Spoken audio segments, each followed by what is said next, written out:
guys, welcome back to Live, Love, Life, and Travel. This is your girl Shamika, and for me, today was the day that every expat, foreigner, tourist dreads, just immigration day. Like, nobody likes to go to immigration, but it's just something you have to do. Do not ever skip out on your immigration, on those responsibilities when you're traveling. So if you've never gone through the process of immigration is basically like the DMV. Like, nobody likes to go to the DMV, but you just have to fucking adult and do it and take care of your responsibilities. So I thought since today was that day for me, I would sort of do an update video when it came to the immigration policies, here in Thailand, and then the rules and regulations, and give you guys some advice and tips. And I've done about 2 or 3 videos on Thailand's immigration policies, but like I've said in those videos, that Thailand's immigration policies, rules and regulations are constantly changing. They're very fluid, and it seems like the rules can change like that, just like an instant. One day is right and the next day is wrong. So you have to constantly keep up, even if you're living over here. Like, don't think like, oh, I've been here for, I know all the rules. Like, because things can change, and they don't necessarily like send out a memo to all the tourists to let you know. So sometimes you don't know until it's too late. And so if you are looking up right now, like if you're researching immigration policies and all the rules and stuff like that, like, if it's not of this year, and try to even do it in this 6 months. You're researching right now Thailand's immigration policies, rules, and regulation, and if you're looking on blogs, forums, websites, and the information wasn't giving of like in the present year that you're looking, like if you're looking right now and you're looking at a blog from 2014, 2015, if they haven't updated that information, it's a good chance that some, if not a lot, of that information is now irrelevant, expired, non and void. It's useless. So try to look up stuff that is 2016, or whenever you've clicked on this YouTube channel, if it's 2017, look up information from 2017 or whatever present year you're looking for those for that information. If you're thinking about coming to Thailand and your trip isn't for another 6 months, 8 months, look again before you come over here, because it's always changing. Okay, so this is why I'm doing an update video, because a lot of my information in my other videos aren't valid anymore. So here we go. So the multiple entry visa, the multiple tourist entry visa that Thailand used to have, they no longer have here. You can no longer get that visa in Thailand or overseas anywhere.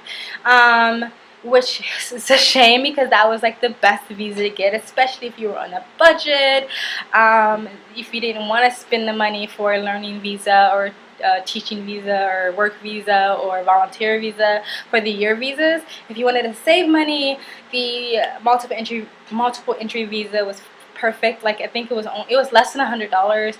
You got 2 entries, and technically it was a 4-month visa, but what happens is, no matter what visa you are on, you have to leave the country every 90 days. Even if you're on a year-long visa, you still have to do your border runs. So what happens is, if you want to do it right, and I'm telling you this stuff because this still applies to another visa that you can get. Okay, so you have, let's say you have 4 months, okay? A 4-month visa. That was what the multiple entry visa used to be, I believe. And okay, so you go 2 months, and in your 2nd month you go to Thai immigration and you get a 30-day extension, and they add 30 days to those 2 months, not to the rest of your visa, just the 2 months. And then after 30 days, that makes 90 days, and you have to leave the country regardless. So you leave the country, and it could be a quick in and out, or it can be 1 week, 2 weeks, a few days, or whatever. But when you come back in, it just reactivates your visa again. So you're starting off on your 3rd month of your visa. And then when you get to the 4th month, you can get another extension, which is as another 30 days. So that's 2 extensions basically on 4 months, which gives you 6 months. So yeah, if you do it right, it can add up to 6 months. Some people do it wrong. Some people wait till their 3 months of their 4th month visa, and then they get an extension, and then the border run is kind of non-void, so you only get 5 months. Some people mess up and they use their second extension too soon. Like they go out and then they go, oh, I forgot to visit my friend so and so. They go back in and then they go back out and they already used their other visa. So if they wanted to do a border run, it's pointless. Their visa is not going to get reactivated. So it's a lot. And I don't know if I'm explaining it correctly, but it's better to read it. I think it's easier to understand when you read it like written down than me trying to say it to you. So basically, the reason why I'm explaining this, even though Thailand no longer gives out this visa, because there still is a multiple entry visa that you can get, but Thailand no longer gives them out. You have to get your multiple entry visa from the country that you're in. Wherever you live, if you live in Europe, if you live in Canada, if you live in America, you have to go to your immigration office or embassy or whatever, and you have to get your multiple entry visa there. You have to apply for it in your home country. And I believe it's like 5 months or something like that, and also, again, with extensions and border runs, it can add up to 6 months or longer.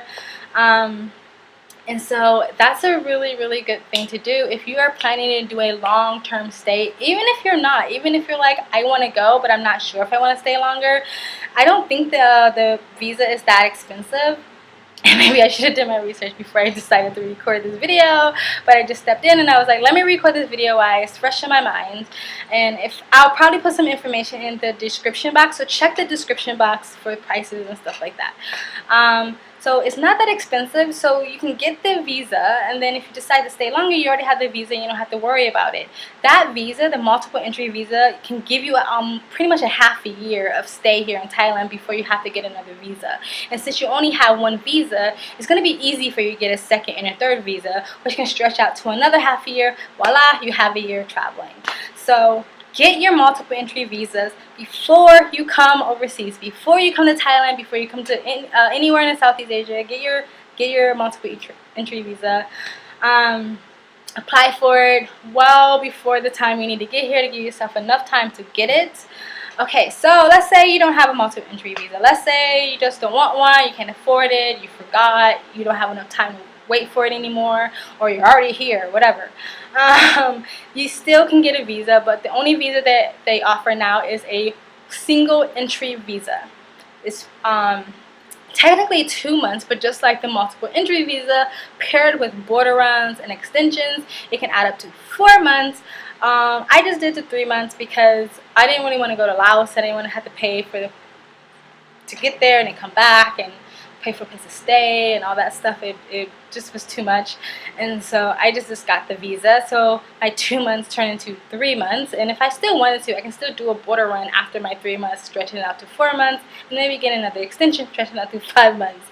But yeah, that's something else. So you can still get a single entry visa. The single entry visa is 1,500 baht. Well, it's 1,500 baht in Penang, Malaysia. There's some places that's a little bit more expensive, and I'm not really sure why. Like, I think if you get it in Kuala Lumpur, Malaysia, it's a bit more. If you get it in Laos, it's a little bit cheaper.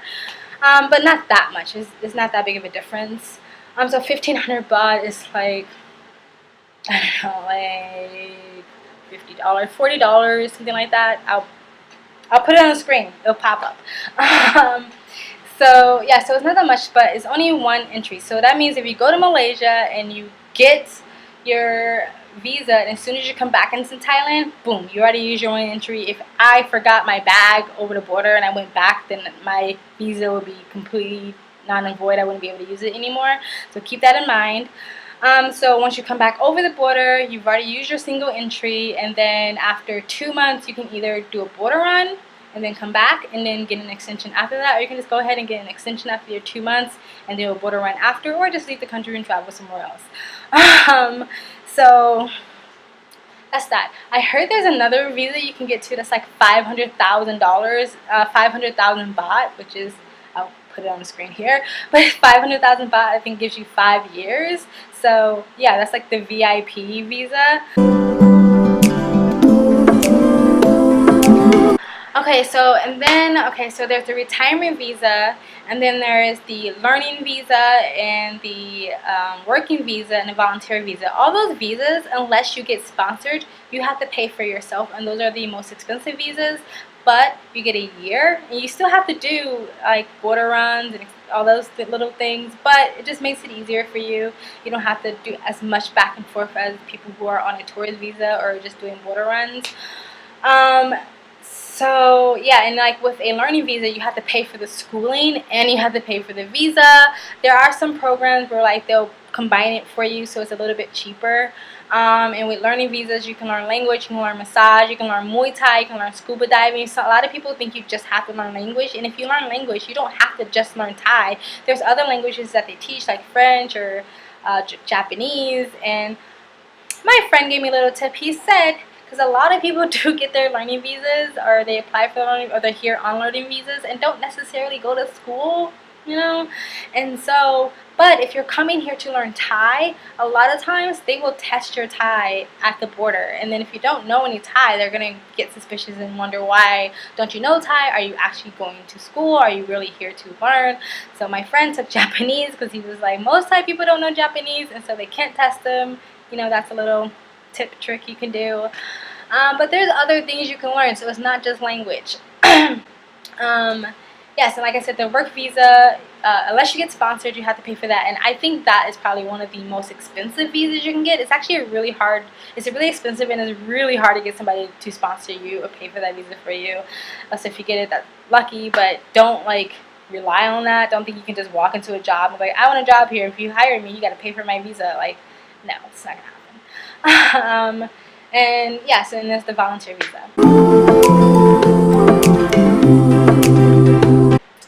So what else? Border runs. A few years ago, border runs was the big thing to do. Everybody was doing border runs all the time. A lot of the tourist places were advertising border runs or visa runs services. You still see that here and there, but you barely see that. A lot of those services has been shut down. Not that border runs are illegal, but they are discouraged, especially if you're doing them back to back to back to back to back to back. Basically, look, Thailand is cool with you unless you're paying your dues. If you're giving them your money, they're good, they're relaxed. But if they see that you're being a cheap ass and you're trying to like backdoor your way in, that's when they get really pissed off and get upset. So the reason why they are lessening the border runs, because that is basically the cheapest way to stay here. My friend who stayed here in and out for 10 years, for years, that was his main way of staying here. He had his own bike, and we are close to the Burma border, and so he would just take his bike and go to Burma, or he would just take his bike and go to Burma and just come back. And so for him, it cost barely anything. He just had to pay the Burma visa fee and then pay for gas, and that's all he had to pay for. So basically, one of the ways that you can end up getting yourself in a lot of trouble is if you have a bloody passport. And what that means is if you have a lot of red stamps, and a lot of red stamps means you've been in and out, border hopping all the time, all over the place. And if you go to immigration and they open your passport and they see a bunch of red stamps, they might want to kick you out of here, because they're going to see that you haven't been paying your fees, that you've been doing this really cheaply. And they also have a rule that you should have enough money to stay here, because if you go on the Thai immigration page, it does say that all foreigners or all expats coming here need to have the equivalent of 30,000 baht to come here. And they even say that you have to show proof of income, that you have to show your bank account, which I'll talk about in a minute. So basically, if they see that you can't even afford immigration fees, then they're going to think, well, how do you actually have the money that you're supposed to have to stay here? So that can get you a lot in trouble. I'm not saying don't do border runs. I do border runs, but I do them very sparingly, and I do them far and few between, so it doesn't look like I'm just border hopping. And another thing you can do is, if you are even doing a border run, go stay over there for 2 weeks. Don't just hop back, you know what I mean? Like, if you're doing that, you probably have enough to go ahead and get a visa. But let's say you just want to do a border run, you don't want to get a visa for some odd reason, or some reason you don't have the finances or whatever. Stay there for a few days. Stay there for a week. Don't just hop back over, because that's when it starts looking really suspicious. You're on a tourist visa. You want to give the illusion, or you want to make it seem like you're actually a tourist and you're actually touring. That means you're actually traveling through. They want to what they're trying to say is like, we don't want you guys to live here, you know, even though we know you guys are kind of living here, but still let us see that you are actually moving around, you're going to other countries, that you are actually traveling. And it's a really good way of getting yourself out of your comfort zone and actually going to other countries, because like even me, like I love Chiang Mai. This is kind of like my second home, but every time I have to do a border run, I have to leave Thailand. That is my opportunity to go to another country, see another country. So just use that opportunity to travel somewhere else. So basically, do not do a lot of border runs. If you're going to do them sparingly, few and far between. Okay? What I was talking about before, the whole like, gotta show your bank account thing is, okay. So Thailand's immigration policies, rules, and regulations can look really intimidating, like especially if you go on the official Thailand embassy page. Like there's a long list of shit that they say you gotta have, and it can freak you out, it can make you scared, it can be really intimidating. And then you go on other people's blogs and they're saying something completely different. So let me break it down. Like those rules that are on the Thai embassy page are legit. They are real rules, they are real laws, and they're real regulations. So let me say this without like pissing anybody off, alright? I have never one time have been asked to show my bank account or proof of income whatsoever. I don't know anybody personally who has been asked to show their bank account or proof or of income. And there's a bunch of other stuff on the Thai embassy page that says you need to have that I've never had, and I've never shown it, and I've never been asked to show that, or asked to, you know, that I never needed it or have it on me. In saying that, I'm not saying not to have those things. If you want to be super safe, you want to be super secure and know that you're completely right and you're following all the rules, go on a official Thai embassy immigration page and look up that stuff and make sure you have all that stuff in order. But if you do not let that discourage you from coming to Thailand. If you're already in Thailand and you have to go to immigration and you realize, I don't have 30,000 baht, don't go run and hide in a jungle somewhere. Like, it's fine. Go to immigration. There is a really, really good chance they are not going to ask you for that stuff. It's like a really, really good chance that you are completely fine. In my opinion, I know somebody's probably going to come up here and say, you shouldn't be saying that, but in my opinion, as long as you are paying your money, unless you're paying your fees, they're usually okay. They want to see that, like, as long as you're, you know, like me, I have 3 of these in here. I have 3 visas in my passport. So they see that I'm paying my fees and I'm paying my dues. They just like, basically, this is what you need when you go to immigration. You need your money. Make sure you have your money. You need your passport. Make sure you have your passport. It's a good thing. It's also good to have your departure card, but I didn't have mine today and they said it was fine. The departure card is basically the little sheet that you fill out when you first fly in. When you first like land in Bangkok or Chiang Mai, you have to have a arrival sheet and a departure sheet. Okay, and so it's good to have that too. You have to have 2 visa photos, and you have to have a Thai address, and that's pretty much it. That's all you need. That's all you really need. You don't need to bring your, like, I used to be super like over prepared. I used to bring my birth certificate, I used to bring my flight itinerary, I used to bring like my ID and my credit cards, and I had like my medical card. Like, I used to bring everything that showed that I'm a person, I say who I am, and I don't bring any of that anymore. I just bring my money and my passport. That's all I bring. You don't need all that stuff. I know I'm not saying that don't follow the rules. I'm just saying, like, if you don't have those things, don't freak out. Don't let that stop you from coming. Don't let that stop you from going to immigration and taking care of your business. It just looks way more intimidating than it really is. And even when I go to immigration, I still get anxiety, but it really is no need to get anxiety. As long as you're paying your dues and you're following the rules, that's it. Make sure you're just doing those 2 things. That's another thing. When you're searching for information, search for up-to-date information. Look on the Thai immigration page, but don't overwhelm yourself with so much information, because I know when I do that, some people say this and some people say that, and then you just end up being more confused than ever. So just figure out what the facts is and just stick to the facts, and don't freak yourself out. Don't freak yourself out. It's going to be fine.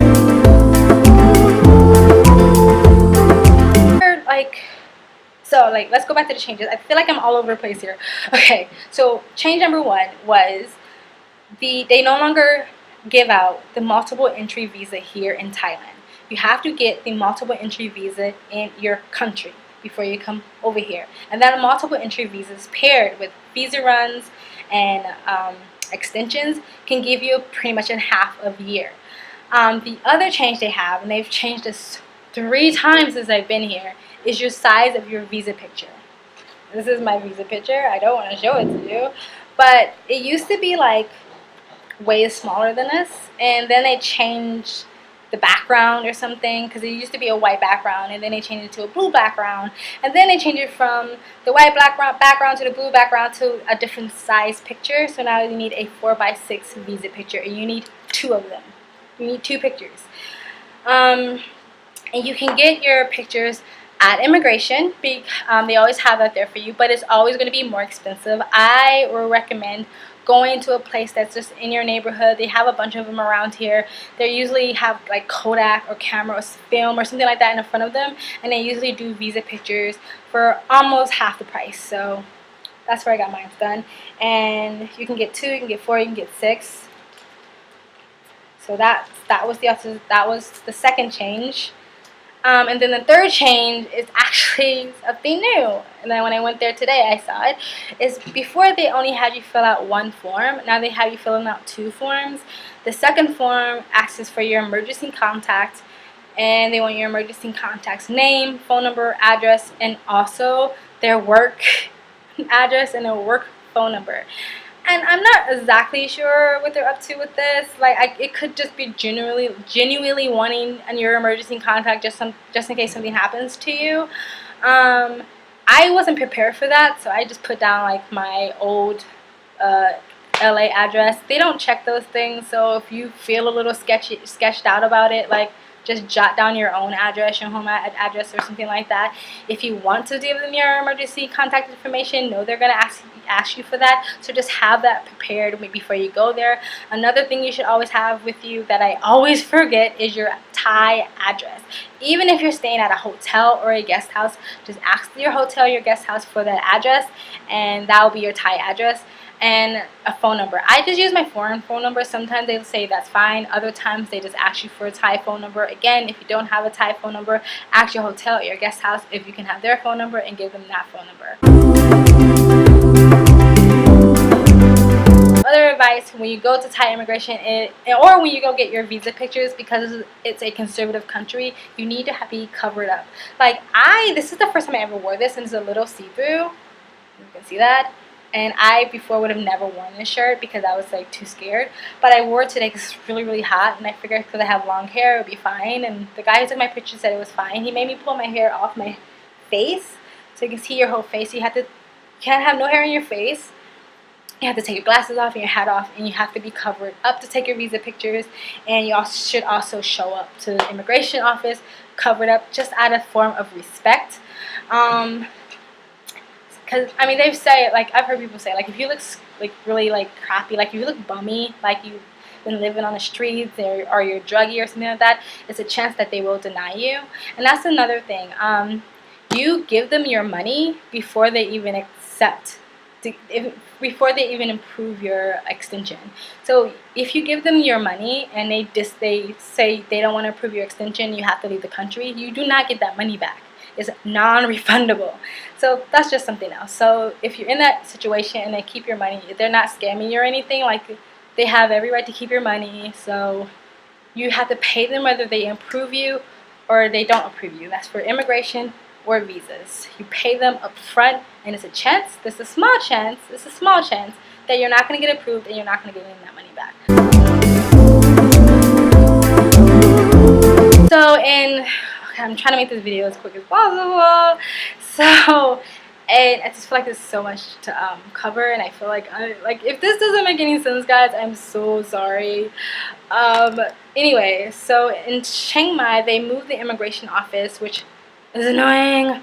It used to be close towards the Chiang Mai airport, and now they moved it way fucking out of town. Now they moved it to the Promenade Mall. It's one of those like dead malls where there's not much going on, but Yeah, so if you're in Chiang Mai now, or if you're coming to Chiang Mai, if you've been to Chiang Mai before and you think the immigration office is in the same place, it is not. It is not in the same place, which is annoying. And I don't want to really speculate why they do that, but sometimes I think they do these things just so we can pay more money, because now it's double the price to pay for a taxi to get there, and you can't rent a motorbike because you need. I know some people say don't ever give your passport out to anybody. Hundreds of thousands of tourists give their passports to people so they can rent a motorbike. And you can't do that. You can't rent a motorbike because you need your passport to go to immigration, so you have to pay the taxi fee. Unless you want to give them like $600 as a deposit to rent a motorbike. So if you have $600 as a deposit to give to them, then that's fine too. Chance you may not get that money back, but I'm saying that's another option if you do not want to give away your passport. Sometimes if you go to the same motorbike people over and over again, they will give you your passport so you can go to immigration, or they will accept a copy of your driver's license. But a lot of times that is for people that you already kind of know and they trust you. It's usually not for people they've never seen before, or temporary tourists who don't live here. For the most part, they will say no. You have to give them either your passport, or you have to give them like $600 or something like that as a deposit. So anyway, it costs double the price as for a taxi to get to immigration. And it's kind of like this thing where, like, the slow boat from Chiang Mai to Laos, it used to drop you off right in Luang Prabang. Luang Prabang is your final destination, but for some odd reason, they decided to move the stop way out of town from Luang Prabang in the middle of nowhere. So now when you get off the boat, you have to pay a taxi to get to town, because there's no other way to get there. You're going to be like walking all day.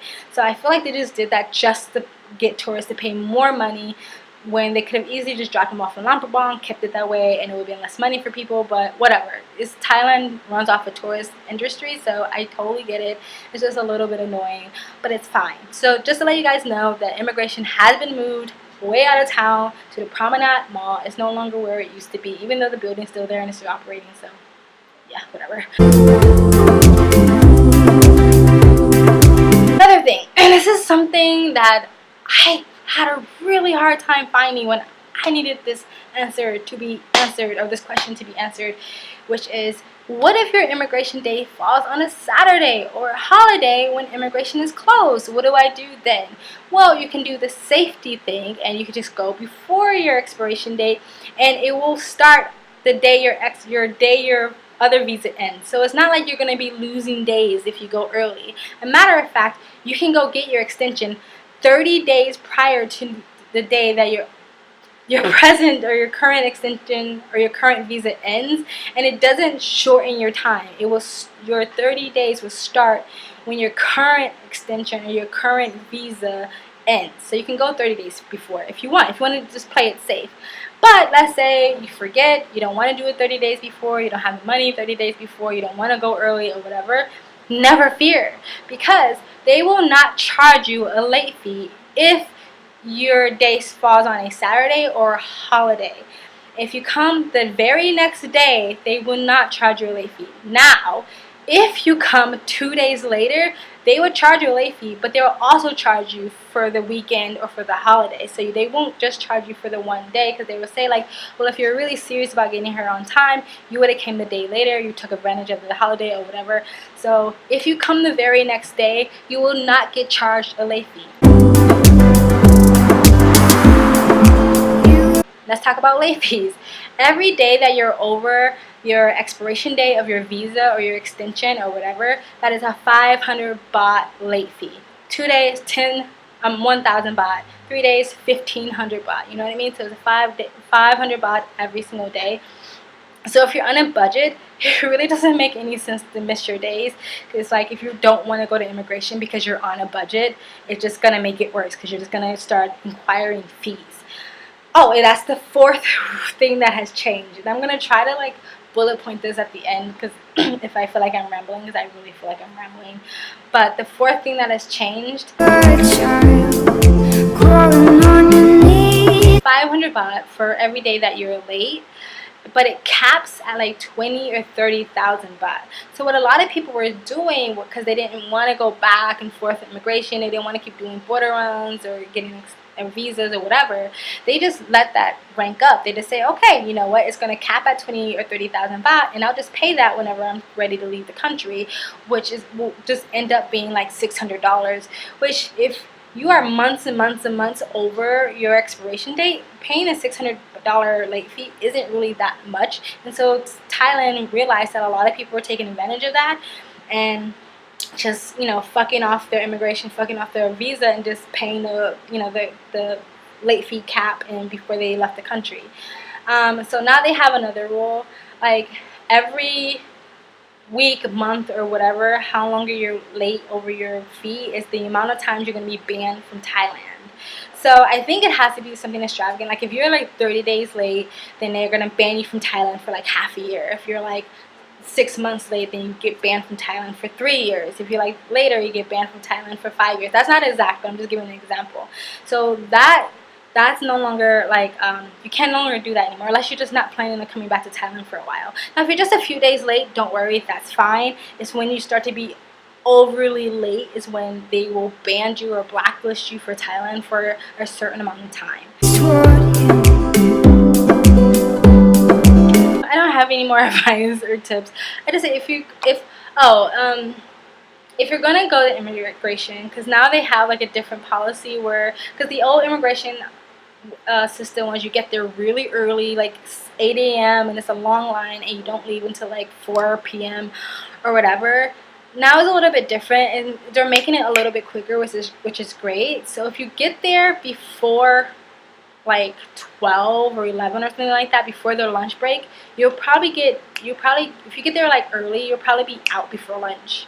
And if you get your paperwork in right before they go to lunch, but they are about to go to lunch, and then when they come back, they'll get you in and out. Basically, like, you don't have to sit there all day anymore, but you still want to get there kind of right before they get to lunch, okay? So be nice, be polite, be humble, like say thank you, sawadee ka, koping ka, like dress respectfully. Even on my form, when they ask you why do you want to stay here longer, I say something like, because I want to continue to explore and tour and travel your amazing, beautiful country. Thank you very much. Like, just be very, very polite. Don't go up there acting like a dumbass American or Westerner. Like, just be nice about it. Bring a game on your phone. Bring something to read just in case it is a long line. I know I just said they shorten it, but on high seasons, sometimes no matter, you know, how efficient they are, it's just going to take a long time. So bring a phone, games on your phone, bring a book, you know, whatever. It's in the mall now, so you can go shop, you can go eat something. So that's nice. That's one nice thing about them moving, that there's something that you can go do while you wait. They'll even tell, like, instead of having you wait there all day, they'll tell you, like, come back at this time. So that's really good too. Making mama so proud. I feel like I'm losing my voice. So let's see if I can shorten this up really quick. The changes that have been made, they no longer have the multiple entry visa. You have to get it in your own country. The visa picture sizes are different sizes, 4x6 now, and you have to get 2 with a blue background. They're no longer doing the late fee cap. If you're over your expiration too long, they will ban you from the Thai country for a certain amount of time, depending on how late you have been. You have to fill out 2 forms now when you go get an extension, and 1 form is for your emergency contact information and the work information. Yeah, that's all it. And again, it seems really like intimidating. I know I sounded like really confusing. There's so many other things I can even talk about. Like, if you go to over a border run, some people say slip 200 baht and a passport just to make sure they don't ask you any questions. I've only did that 1 time, only because the person who was taking me was like, you gotta do it. But all the other times I never did it and I was totally fine. I kind of think people hype it up and it makes it really big and scary and intimidating, and it's really not that bad. But I do have to say, like, just make sure you follow the rules. Don't be late and pay your fucking fees, pay your dues. If you do that, they're good, okay? But your voice was too loud. There was something else I wanted to hit on. There's so much to talk about. So, I've gone on so many websites and I've asked so many people who've lived here long term, short term, or whatever. How many extensions can you get? You know, how many visas can you get? And honestly, there really is no like set amount. I have 3 visas right now, and that's why I'm probably gonna go ahead and voluntarily leave the country for a couple of months to go to Vietnam, because I don't want to get another visa this soon. Because I only got this visa 3 months ago. My other 2 visas, there was 6 months in between those 2, so I felt safe. This visa, I don't want to get another visa that quickly because I just want to keep in good graces with Thailand. But I looked at my other friend's visa, and he has 6. He has 6 tourist visas in his passport. So I was like, okay, you have 6, I have 3, so I'm probably okay. But am I? That might just be his instance and not mine. How many extensions can you get? There's just no set number. The only thing you cannot do, you cannot get extensions back to back. You cannot do that. If you try to do that, they will give you 7 days to leave the country. So don't try to get extensions back to back. So there really is no set amount. Like, a lot of people who live here like to say something like, look, it really depends on the day. It depends on the person who's checking you in. He can be having a shitty day. It can be like, you know, kick out tourists, like quota day or something, where like this is a day they have to kick out a lot of tourists just to meet a quota. I don't know. Like, it seems like some people can only have a couple of visas and have to leave. Some people have tons of visas and can still stay here. It's just really no set amount. I would just try to, like, I want to just err on the side of caution, and like I have 3. I want to go ahead and give them show them that I am actually traveling, leave the country for a while before I come back and get another visa. That's my advice. Just actually do some traveling. I know that some people want to come here and actually stay long term, sort of live abroad, but actually do some traveling so they can see that. So when they look at your passport, they can say she went to Cambodia for a month, she went to Vietnam for a couple of months, she went to Laos for a few weeks. She actually is traveling. So like I said, if you want to know that question on how many visas can you get, how many extensions can you get, there is no set question at all. So that is it, guys. If you have any further questions, please comment below. If you want to just comment, please comment below. If you want to share this video, please share it. Like this video if you want to like it. If you want to continue to follow my journey and soak up all my knowledge and all my information, or just follow me and watch me be silly, whatever, please subscribe. That's it, guys, from Live, Love, Life, and Travel. Thank you.